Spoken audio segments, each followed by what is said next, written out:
Oui, allez, paix et joie. Voilà, nous abordons la dernière partie de la montagne et nous commençons à percevoir le sommet de la montagne. Donc, nous allons essayer de voir les passages que l'Église nous donne pour nous conduire vers le sommet de la montagne. Quelles sont les recommandations? Et pour cela, on va commencer par les acclamations. Parce que les acclamations, c'est vraiment des choses assez importantes où l'Église veut nous attirer notre attention par rapport à notre cheminement dans cette montée vers Pâques. Alors, le dimanche, nous avons reçu dans Jean, chapitre 12, verset 21, il te dit, si quelqu'un veut me servir, qu'il me suive, dit le Seigneur, et là où moi je suis, là aussi est mon serviteur. Et oui, le Maître, nous avons dit, écoutez-le, et la parole de Dieu, dans la transfiguration, écoutez-le, et le Christ nous dit qu'il est le chemin, il est parti nous préparer la maison, c'est ce qu'il disait dans Jean 14, pour que nous le suivons. Donc, si on veut le servir, on doit le suivre.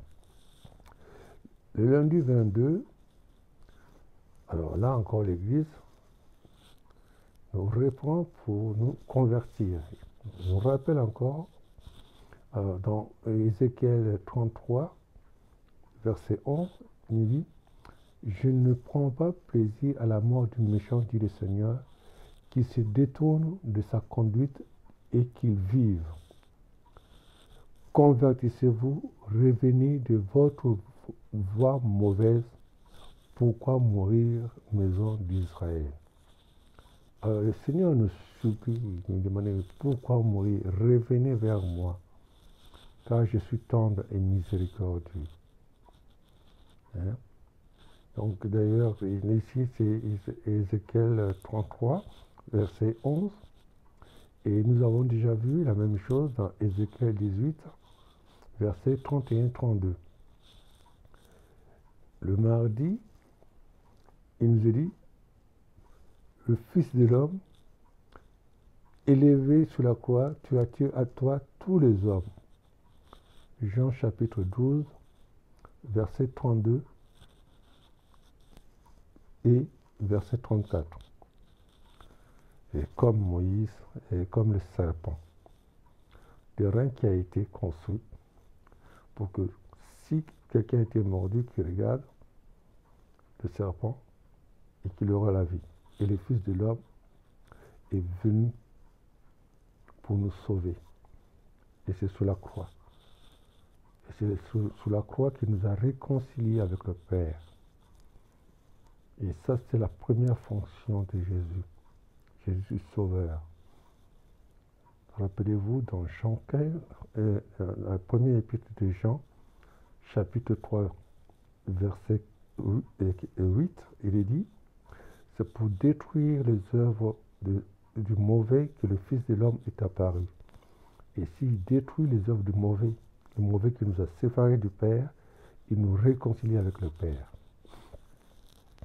Alors, le mercredi 24, nous avons lu « Heureux ceux qui ont entendu la parole dans un cœur bon et généreux, qui la retiennent et portent du fruit pour leur persévérance. » En fait, ça c'est la fin de l'explication de la parabole des semeurs chez Luc.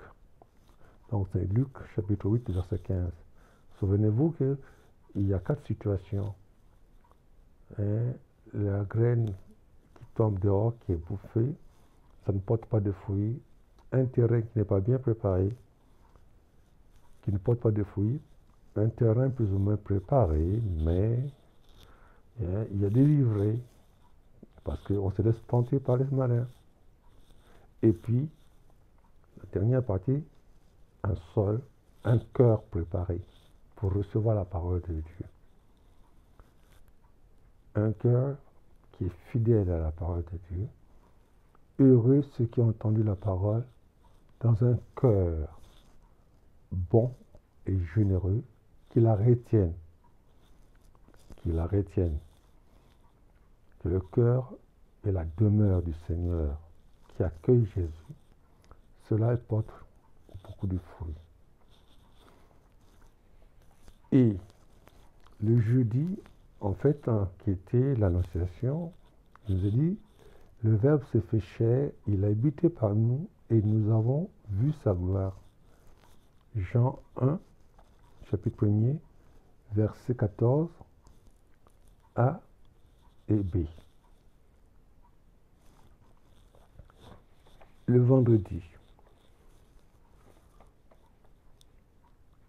il nous est dit, tes paroles, Seigneur, sont esprit et sont vie.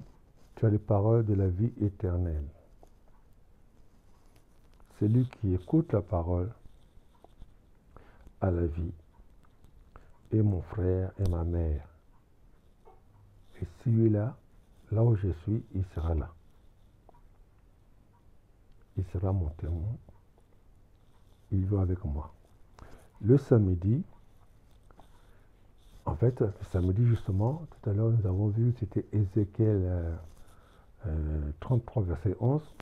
Et l'Église nous rappelle encore, nous reprend maintenant Ézéchiel 18, verset 31 et 32. Rejetez tous les crimes que vous avez commis. Faites-vous un cœur nouveau et un esprit nouveau. Voyez-vous, le cœur revient très souvent. Le cœur, c'est là où Dieu veut nous rencontrer. Il ne veut pas nous rencontrer dehors. Alors, pendant ce temps du carême, justement, l'Église veut nous faire comprendre. Ouvrons notre cœur pour accueillir le Messie. C'est lui qui est mort pour nous. Alors, qu'est-ce que nous avons vu dans les laudes? Dans les laudes, le dimanche déjà, nous avons vu dans le livre de Lévitique, chapitre 24, versets 4 à 7, et qui nous parle déjà de la préparation de la Pâque. C'est-à-dire qu'il nous montre déjà que, attention, le Christ va passer par la mort. Hein? Donc, voici qu'approche le jour où le Fils de l'homme va être livré, mais le troisième jour, il va ressusciter. En ce jour-là, vous allez pleurer et vous allez jeûner. Le jour viendra où l'époux nous sera enlevé, mais il va vaincre et Dieu va le ressusciter. Et l'Église nous prépare déjà au mystère que nous allons vivre la semaine prochaine. Le Christ va être livré, il sera mort, il sera mis au tombeau, mais Dieu va le ressusciter et il va vaincre la mort de Satan.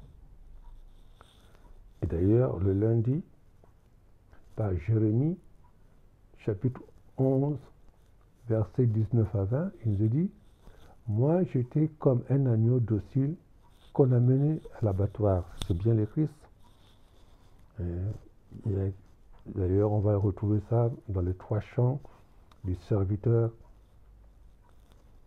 Le mardi, nous lisons le prophète Zacharie, chapitre 12, versets 10 à 11, où il est dit « Ils regarderont vers celui qui a été transpercé et ils auront un esprit de supplication et de bénédiction. » Du reste, Jean, il va reprendre par 2 fois ce passage-là, lorsque Jésus meurt sur la croix, dans le chapitre 19 de Jean, verset 37, il dit « Ils regarderont vers celui qui a été transpercé. » Et Jean le reprend aussi dans son livre d'Apocalypse, au chapitre 1er, verset 7.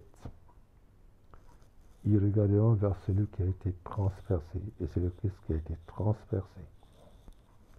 Et comme Isaïe le dit, dans le chapitre 53, verset 4, non, verset 5, il a été transpercé par nos crimes.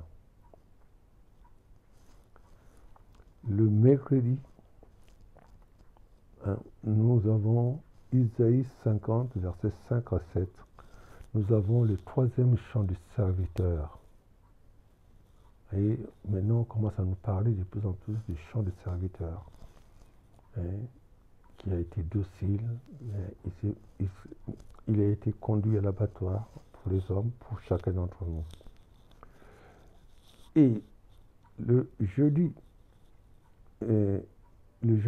nous lisons le